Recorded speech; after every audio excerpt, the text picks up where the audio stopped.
আসসালামু আলাইকুম। আজকে হচ্ছে 6 জুন রোজ শুক্রবার এবং ঈদের আগের দিন।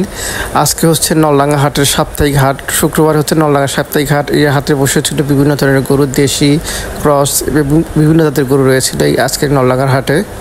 অন্যান্য বারের তুলনায় এবার গরুর দাম কম, তাই এবার গরুর সংখ্যা কম ছিল নলডাঙ্গার হাটে।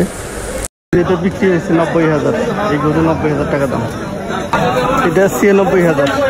96,000 টাকা দাম হচ্ছে। 96,000 টাকার গরু। আর এই গরুর দাম পড়েছে 80,000 টাকা। গরু ক্রয় বা বিক্রয় করার পর হাসিল বা চালান করতে হয়। যে ক্রয় করে তার জন্য 600 টাকা এবং যে বিক্রয় করে তার জন্য 200 টাকা হাসিল নির্ধারণ করা হয়েছে নলডাঙ্গা গরুর হাটে। কোরবানির জন্য গরুর বয়স ঠিক আছে কিনা সেজন্য গরুর দাঁত পরীক্ষা করে নিতে হয়। আলহামদুলিল্লাহ, অবশ্যই আমরা আমাদের কাঙ্ক্ষিত গরুটি পেয়ে গেছি। আলহামদুলিল্লাহ, এটা হচ্ছে আমাদের কোরবানির এবারের গরু। সবাইকে ধন্যবাদ ভিডিওটা দেখার জন্য। আসসালামু আলাইকুম।